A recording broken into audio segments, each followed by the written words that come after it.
সবুজে ঘেরা একটি ছোট্ট গ্রাম। সকালবেলা ধানক্ষেতের বাতাস, খালের জল আর মানুষের হাসি, এই নিয়েই গ্রামের জীবন।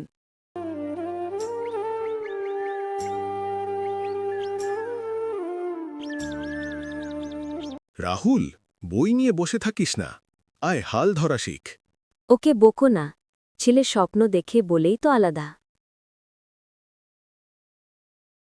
আমি শুধু চাষি হতে চাই না মা, আমি চাই নতুন কিছু করতে যা সবাইকে অবাক করবে।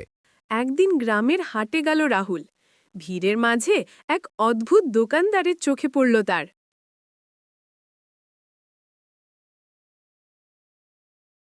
এই নে বীজ, এটা সাধারণ না, এটা স্বপ্নের বীজ।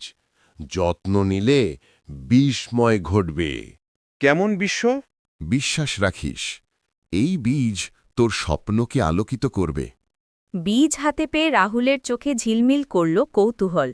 বাড়ি ফিরে সে খালের রাতে হঠাৎ দেখা গেল বীজ থেকে এক ফোঁটা আলো বের হচ্ছে, যেন স্বপ্ন জেগে উঠেছে। কয়েকদিন পর গ্রামে ঘটল অদ্ভুত ঘটনা।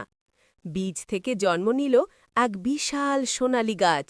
হায় আল্লাহ, এ কেমন গাছ রে বাবা? এটা তো অচিন জিনিস। রাহুল, তুই কিছু জানিস? হ্যাঁ বাবা, আমি যত্ন নিয়েছিলাম। এটাই সেই স্বপ্নের বীজ। বাচ্চারা খুশিতে গাছের নিচে বই পড়তে শুরু করল। গ্রামবাসীর মনে হল এই আলো শুধু আলো নয়, আশা।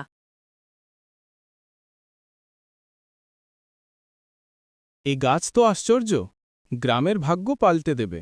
ধীরে ধীরে গড়ে উঠল এক অনন্য পাঠশালা, যেখানে বাচ্চারা স্বপ্ন শিখছে, জ্ঞান পাচ্ছে। আমাদের স্কুল নেই, কিন্তু এই গাছের তলায় আমরা পড়তে পারি। তুই শুধু আমার ছেলে না, তুই এই গ্রামের গর্ব। স্বপ্ন দেখলে আর চেষ্টা করলে সবই সম্ভব। রাহুল আমাদের গ্রামের আশার আলো। সোনালি গাছের আলোয় ঝলমল করছে পুরো গ্রাম, আর রাহুলের মুখে হাসি, স্বপ্নের জয়গান। এই গল্প প্রমাণ